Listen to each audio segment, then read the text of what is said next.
A very good morning to all the students. Once again, we are coming to introduce a new topic of class 12 accountancy. As you know very well, in the last few videos we discussed the first three chapter of part B, that is in financial statement of company. Thereafter we discussed the basic meaning of the financial statement analysis, and thereafter we discuss about the different tools by which we can easily analysis of financial statement of company, that is a comparative statement and common size statement. And you know very well, in the comparative statement we are talking about the two types of the statement, that is a comparative balance sheet and comparative statement of profit and loss.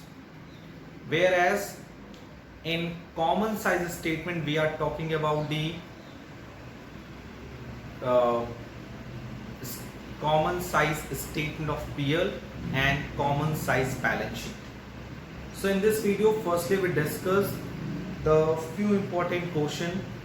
In this question the items are given and you have to identify such item can be written in which head and subhead according to the Companies Act 2013 Schedule 3.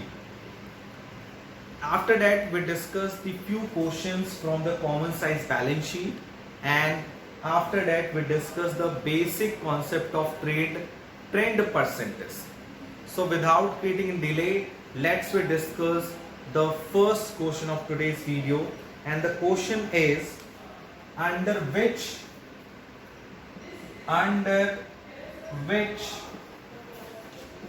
head or subhead, under which head or subhead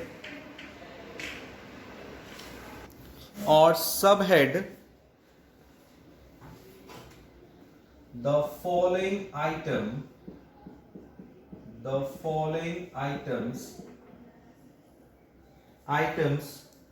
will be presented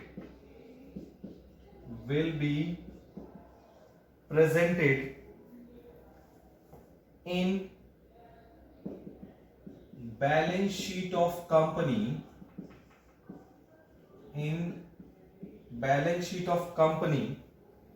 as per schedule 3 part 1 of companies act 2013। तो इस तरह से question given होगा कि जो items आपको provide किए जा रहे हैं वो आइटम्स कंपनी की बैलेंस शीट में किस हेड और सब हेड में शो किए जाएंगे। तो इस क्वेश्चन का जो एक्सप्लेनेशन है, चाहे वो एमसीक्यू में आए चाहे वो सब्जेक्टिव में आए, अगर सब्जेक्टिव में आएगा तो प्रेजेंटेशन इस तरह से आप प्रोवाइड करेंगे, that is in serial number, name of items, किस हेड में आएगा और किस सब हेड में आएगा। और अगर ये प्रेजेंटेशन क्लियर है तो आई होप कि आपको प्रॉब्लम नहीं होगी एमसीक्यू क्वेश्चंस में भी आइटम्स को आइडेंटिफाई करने में। जैसे मैं कुछ आइटम्स लेता हूं। First item is freehold property, second is copyright और patent, copyright and patent. Third item will be a negative balance या फिर कह सकते हो debit balance as per statement of profit and loss. Fourth will be a provision for taxation. So मैंने ज्यादा item नहीं लिए, सिर्फ 4 आइटम लिए। ये 4 आइटम्स डिफरेंट पॉइंट से रिलेट करते हैं। डिफरेंट मतलब जैसे फ्री होल्ड प्रॉपर्टी है तो ये एसेट्स में शो होती है, पता है। कॉपीराइट किस में शो होता है? एसेट्स में शो होता है। डेबिट बैलेंस एज पर स्टेटमेंट ऑफ पीएल ये कहां शो होता है? इक्विटी एंड लायबिलिटी में।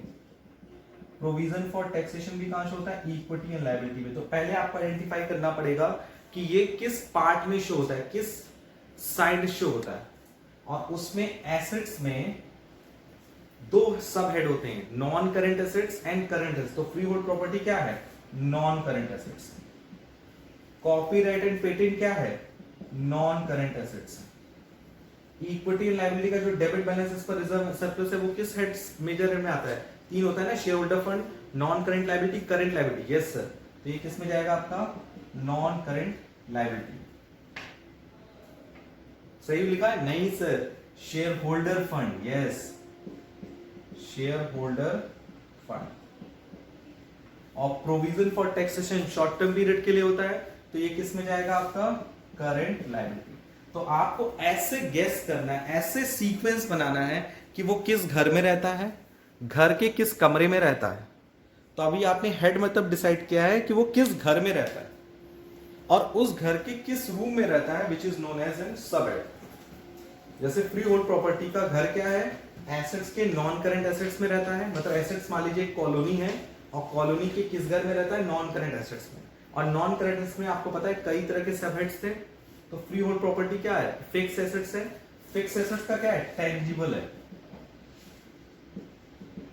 फिक्स एसेट्स का क्या है? टेंजिबल। ओके। जो कॉपीराइट एंड पेटेंट क्या है? ये भी नॉन करंट एसेट्स में किसमें आती है? फिक्स एसेट्स में। बट डिफरेंट कैसे है? ये इंटेंजिबल है।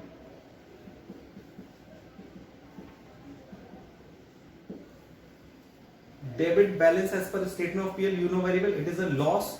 शो कर रहा है कि प्रॉफिट एंड लॉस स्टेटमेंट में आपका क्या है? लॉस है। जैसे इक्विटी एंड लायबिलिटी की शेयर होल्डर फंड में शो करते हैं, किसमें? रिजर्व एंड सरप्लस से क्या कर देते हैं? डिडक्ट कर देते हैं। आप चाहें थोड़ा इंप्रेशन और अच्छा करने के लिए एग्जामिनर के लिए के बीच में, तो आप अच्छे से इसको शो कर सकते हैं कि इसको हम डिडक्ट करते हैं। प्रोविजन फॉर टैक्सेशन क्या है? इक्विटी एंड लायबिलिटी के करंट लायबिलिटी यानी शॉर्ट टर्म लायबिलिटी में शो होते हैं, इसको क्या बोलते हैं? Short term provision. ये कैसा प्रोविजन होता है? Short term provision. ठीक है, चलिए मैं एक और ऐड करता हूं, एक टर्म और ऐड करता हूं, बहुत ही फेमस है आप लोगों के लिए। डिबेंचर पढ़ा है ना? डिबेंचर इशू करते हैं हम लोग। बताइए डिबेंचर किस हेड में शो होता है? पहले बताइए किस कॉलोनी में रहता है? कहां? बैलेंस शीट के किस कॉलोनी में? दो कॉलोनी है ना बैलेंस शीट में, एक एसेट्स और equity and liability.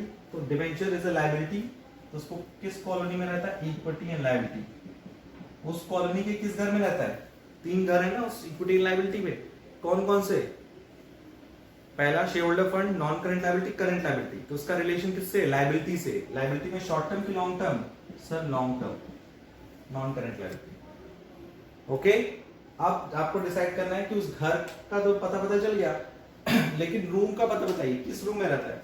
Non current liability में दो रूम होते हैं, short term borrowing, sorry long term borrowing and long term provision. तो प्रोविजन तो है नहीं, तो ये क्या है? लॉन्ग टर्म बोरोइंग है।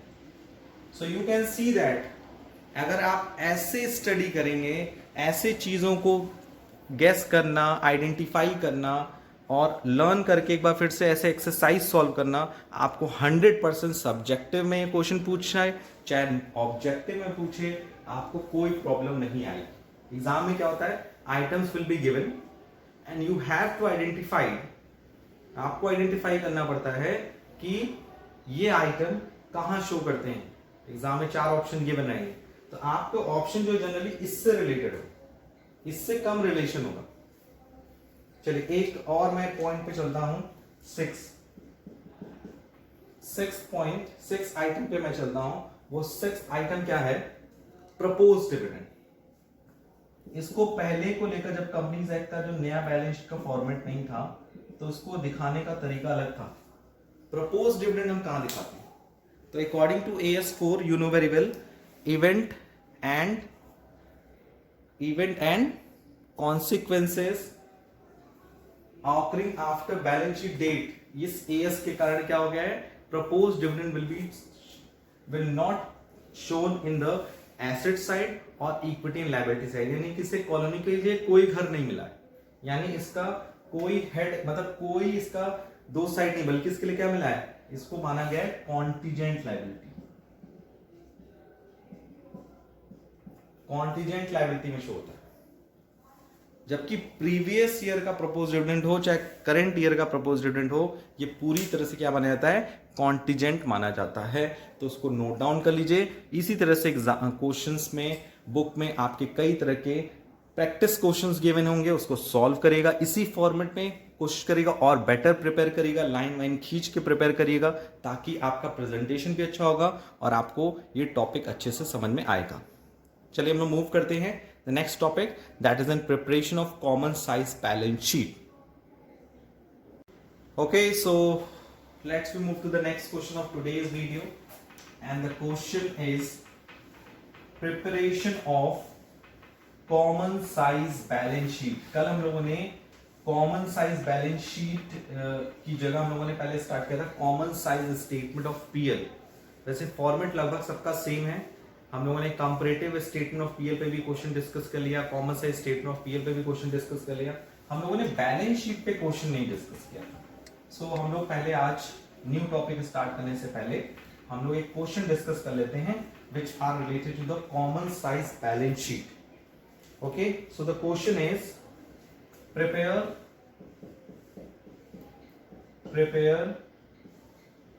common size balance sheet.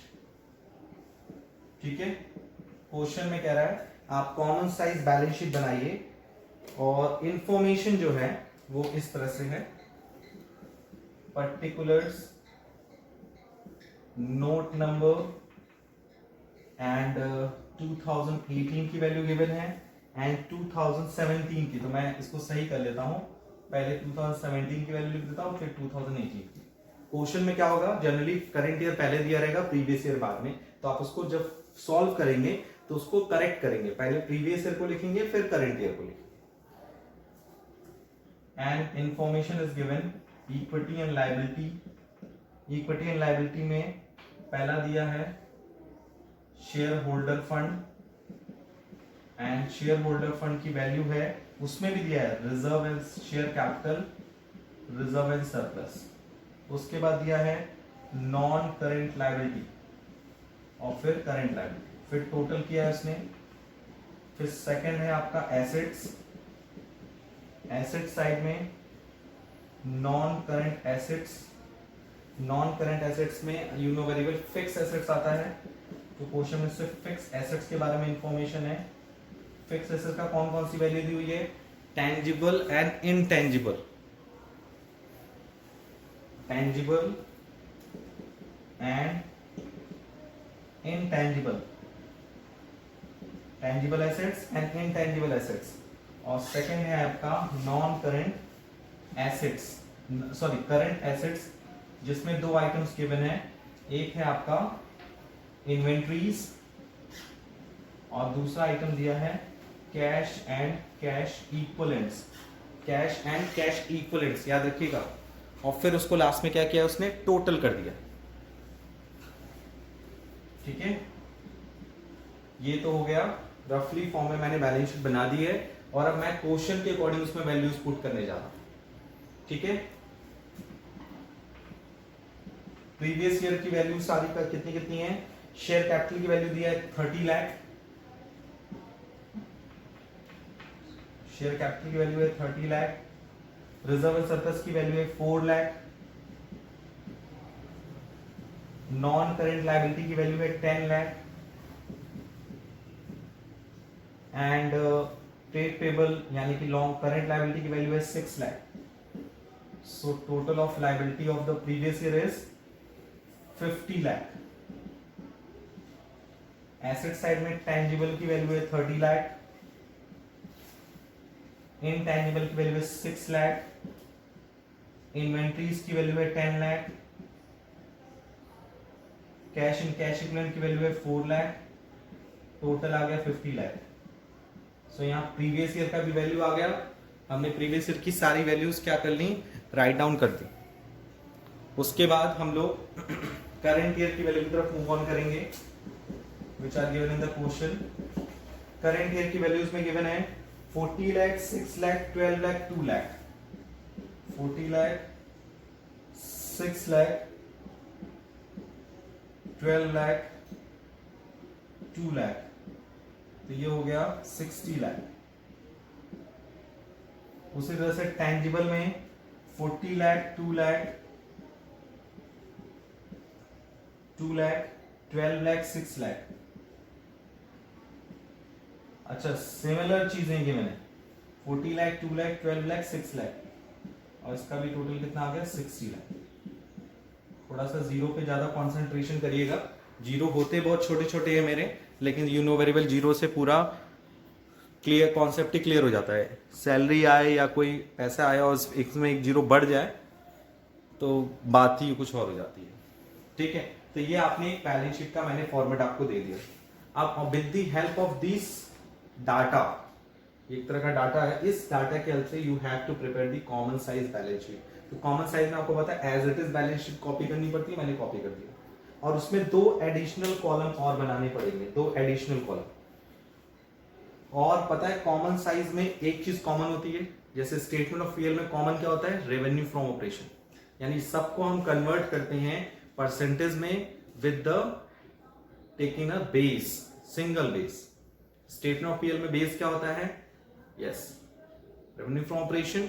So balance sheet में बेस क्या होगा, टोटल। तो याद रखिएगा इसमें जो नेक्स्ट कॉलम बनेगा वो बनेगा percentage change, sorry percentage change नहीं, percentage of total of balance sheet. इसमें भी 2 सब कॉलम बनेंगे, 2017, 2017, और यहां परसेंटेज में चीजें शो होगी, जैसे कैसे 30 lakh divide by 50 lakh, 30 lakh divide by 50 lakh into 100 कितना परसेंट हुआ, 60%। 4 lakh divide by 50 lakh, got it, ये हो जाएगा आपका 8%। 10 lakh divide by 50 lakh 20%। 6 lakh divided by 50 lakh 12%। ये कितना आ गया 100। 100 क्यों आएगा, by 50 lakh divide 50 lakh into 100 equals to 100। फिर सिमिलरली 30 लाख का परसेंटेज कितना आएगा, 60%। 6 का आएगा 12%, 10 का आएगा 20% और 4 का आएगा 8%। टोटल आ गया, यानी आपने बैलेंस शीट के टोटल को कॉमन लिया और हर आइटम्स को उस टोटल के बेसिस में परसेंटेज में कन्वर्ट कर दिया, यही बन गया आपका कॉमन साइज बैलेंस शीट। बस और कुछ नया नहीं है। 2018 में क्या करेंगे, 2018 की वैल्यू लेंगे और बेस क्या लेंगे, 60 लाख को, गॉट इट, ठीक है, ओके सर। सो 40 लाख डिवाइड बाय 60 लाख, ये कितना आएगा, ये आएगा आपका 66.66। उसके बाद इसका आएगा 10%, 6 lakh divide bye 60 lakh into 12%, 12 lakh divide bye 6%, ये 20% आ जाएगा आपका, और ये आ जाएगा 3.33%, टोटल आ जाएगा आपका 100। जाहिर सी बात है टोटल का हमेशा जो परसेंटेज निकलेगा, चाहे एसेट साइड में चाहे लायबिलिटी साइड में, वो हमेशा इक्वल 100 होगा, क्योंकि वही तो बेस है, और जिसको हम बेस लेते हैं उसका परसेंटेज हमेशा क्या होता है, 100 के इक्वलेंट होता है। 40 लाख डिवाइडेड बाय 60 लाख कितना आएगा, 66.67। 2 लाख डिवाइडेड बाय 60 लाख आएगा 3.33%। 12 लाख डिवाइड बाय 60 लाख ये आ जाएगा 20%। 6 लाख डिवाइड बाय 60 लाख आ जाएगा 10%। टोटल कर लिया 100 आ गया, बन गया आपका कॉमन साइज बैलेंस शीट। आपने कॉमन साइज बैलेंस शीट बना लिया, 2 एडिशनल कॉलम ऐड करके आपने कॉमन साइज बैलेंस शीट बना लिया। इसमें आपने प्रीवियस ईयर के टोटल को बेस लिया है और करंट ईयर में करंट ईयर के टोटल को बेस लिया है, and all the items will be converted to the percentage to the specific percentage. Okay, so this is a common size balance sheet. मान लीजिए मैं थोड़ा सा और आपका टाइम ले रहा हूं, मान लीजिए इसी में मैं कॉमन साइज की जगह कंपैरेटिव बैलेंस शीट बनाने को कह दूं, prepare comparative balance sheet. Okay, comparative balance sheet बनाने को कहते हैं, कॉमन साइज नहीं, कंपैरेटिव, ठीक है। शायद ये wait a minute,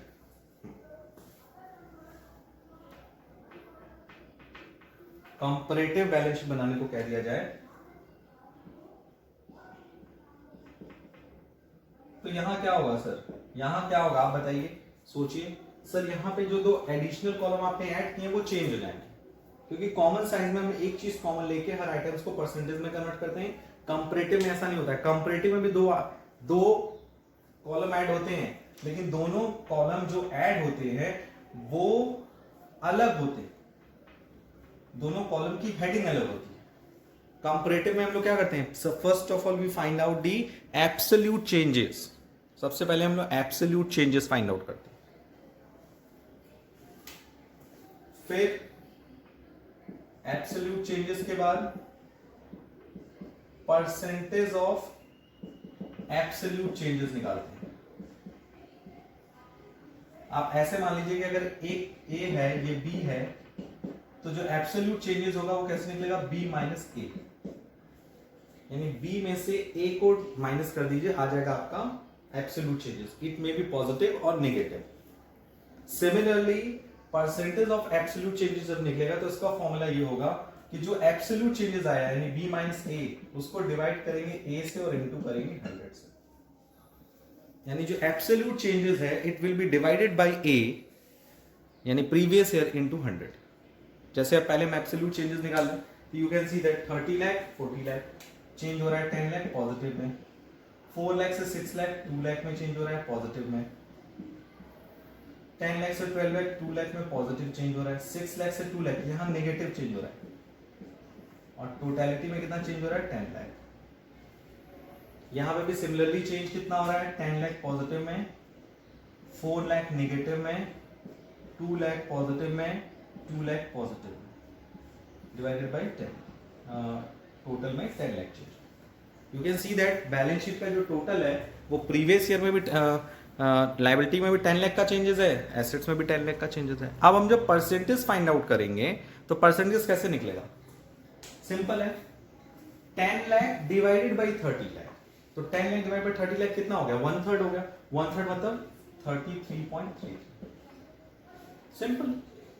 2 lakh divide bye 4 lakh कितना हो रहा है, 2 डिवाइड बाय 4 कितना हो गया, 50%। 2 डिवाइडेड बाय 10 लाख कितना हो गया, ये भी हो गया आपका, कितना हो गया, yes 2 lakh divide bye 10 lakh कितना हुआ, 20%। यस, बहुत सोच के आप लोगों ने बताया।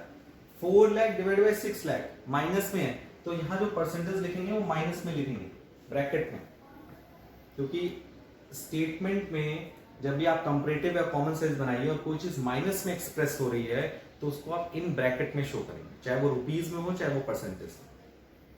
तो 4 लाख डिवाइड बाय 6 लाख कितना होगा, 4/6। 4/6 मतलब, थोड़ा सोचिए, दिमाग लगाइए, 4/6 मतलब 2/3, 2/3 मतलब 66.67। ओके, यहां पे चेंजेस आप निकाल लीजिए, 10 लाख का चेंज हो रहा है डिवाइड बाय 50 लाख, तो 10 लाख डिवाइड बाय 50 लाख कितना चेंजेस हुआ, यस 20%। Very good. उसी तरह से आप एसेट साइड में भी क्या करेंगे, एब्सोल्यूट चेंजेस तो मैंने आपको निकाल दिए, बस आपको क्या निकालना है, परसेंटेज ऑफ एब्सोल्यूट चेंजेस निकालना है with the help of the formula that is b minus a divided by a into 100। Okay, so इसको कर लीजिए। अब हम लोग चलते हैं नेक्स्ट टॉपिक पे। ओके, सो आज जो है 12 अगस्त है, you can see that, so you can see that up to 12 August we already completed the first 3 chapter, first 4 to 5 chapter of part B. Firstly, we discussed what is the financial statement of company, which types of the statement are included in the financial statement of the company, what is the meaning of financial statement analysis, uske types, uski merit, demerit, which is already given in the book, as well as we discuss about the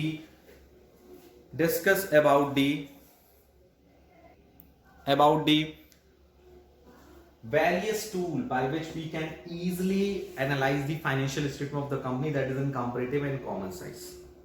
So हम लोगों ने already एक जो पूरा unit है, unit 4 का लगभग 70% complete कर लिया है, and now we are move to the last chapter of the unit 4 that is an accounting ratio. यानी कल से, यानी फ्रॉम 13 अगस्त से हम लोग अकाउंटिंग रेशियो यानी न्यू चैप्टर डिस्कस करेंगे। सो आज इस वीडियो के एंड में हम लोग एक छोटा सा क्वेश्चन डिस्कस करते हैं which are related to the missing information question. यानी एक क्वेश्चन होगा जिसमें एक बैलेंस शीट या रेवेन्यू फ्रॉम ऑपरेशन आपको एक स्टेटमेंट ऑफ पीएल बना के दे देगा और उसमें कई आइटम्स जो होंगे वो मिसिंग होंगे and it is your responsibility कि आप उस मिसिंग इंफॉर्मेशन को कंप्लीट करिए। इस तरह के क्वेश्चंस जनरली एग्जामिनेशन में पूछे जाते हैं and you know very well ये जो चैप्टर है financial statement analysis, tools for financial statement analysis, ये दोनों ही चैप्टर आपके सब्जेक्टिव पैटर्न पे डिपेंड करते हैं। ठीक है, तो चलिए एक क्वेश्चन हम लोग लेते हैं जिसमें कुछ मिसिंग फिगर्स होंगे और उस मिसिंग फिगर्स को आपको क्या करना होगा, कंप्लीट करना होगा।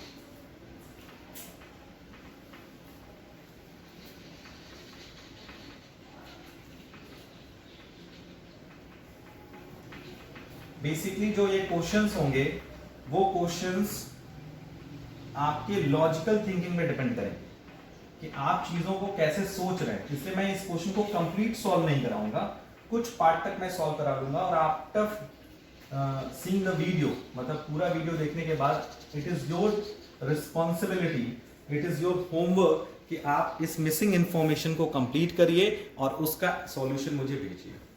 ठीक है, चलिए मैं भेजता हूं क्वेश्चन। वो है क्वेश्चन रिलेटेड है comparative statement of profit and loss, यानी कंपैरेटिव स्टेटमेंट इंफॉर्मेशन आपको दिया हुआ है। ये क्वेश्चन है मिसिंग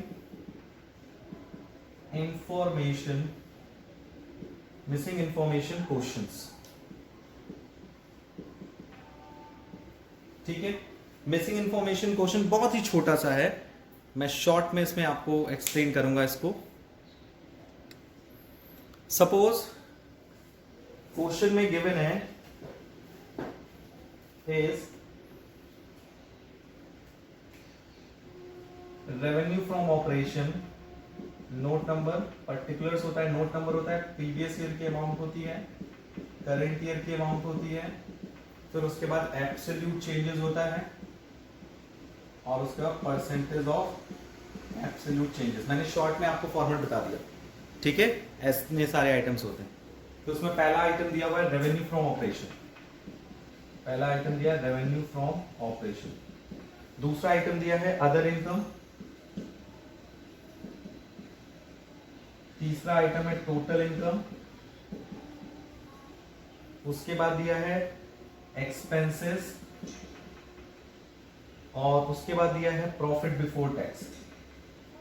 प्रॉफिट बिफोर टैक्स ये फर्स्ट होता है, यू नो वेरी वेल, ये सेकंड, ये थर्ड, ये फोर्थ एंड ये फिफ्थ। वैल्यूज क्या क्या दी हुई हैं, 12 लाख, 9 लाख। ओके, तो टोटल नहीं गिवन है, एक्सपेंसेस भी नहीं गिवन है, प्रॉफिट बिफोर टैक्स भी नहीं गिवन है। ठीक है, उसके बाद करंट ईयर में अगर हम लोग बात करें तो करंट ईयर में कुछ भी गिवन नहीं है और एब्सोल्यूट चेंजेस में ना ये गिवन है ना ये गिवन है, हाँ टोटल भी गिवन नहीं है। वेरी गुड, क्वेश्चन थोड़ा लॉजिकल हो गया यहाँ पे। ठीक है, ये भी गिवन नहीं है। 3 लाख एक्सपेंसेस गिवन है, 3 लाख एक्सपेंसेस गिवन है और प्रॉफिट बिफोर टैक्स भी गिवन नहीं है। परसेंटेज में बहुत सारी चीजें गिवन है, पहला 66.67 दिया हुआ है, 66.67, 33.33, वेरी गुड, एंड उसके बाद लास्ट में दिया है 30%। इतनी सारी चीजें दी हुई है और आपको जहां जहां डैश लगा हुआ है, जहां पे भी डैश लगा है, this is called missing information question. आपको फाइंड आउट करना है। तो देखो बेसिकली आपको आंसर से क्वेश्चन की तरफ जाना है। जैसे हम लोग क्या करते थे, format is given, absolute changes find out करना, परसेंटेज निकालना, यही करते थे। लेकिन अब हमारा जो काम है वो उल्टा हो रहा है। यहाँ पे ये कह रहा है कि percentage of absolute changes is 66.67, यानी परसेंटेज ऑफ एब्सोल्यूट चेंजेस किसका निकलता है? सर ये निकलता है हमारा प्रीवियस ईयर का। क्या होता है formula? Absolute changes divided by previous year into 100।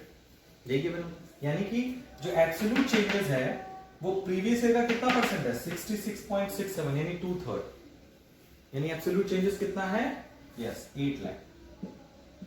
Concept clear हुआ? यानी एब्सोल्यूट चेंजेस यहाँ पॉजिटिव में, इसका मतलब वैल्यू बड़ी होगी, कितनी हो गई होगी, 20 लाख। ये तो बड़ा आसान था। उसी तरह से 9 लाख प्रीवियस ईयर की वैल्यू और एब्सोल्यूट चेंजेस का परसेंट 33.33 है, यानी प्रीवियस ईयर के कंपैरिजन 1/3 जो है हमारा वैल्यू चेंज हुई है। तो 9 लाख का 1/3 कितना होगा, 3 लाख। पॉजिटिव में चेंज हुआ है तो कितना हो गया, 12 लाख। सर अब तो पूरा क्वेश्चन ही सॉल्व हो गया।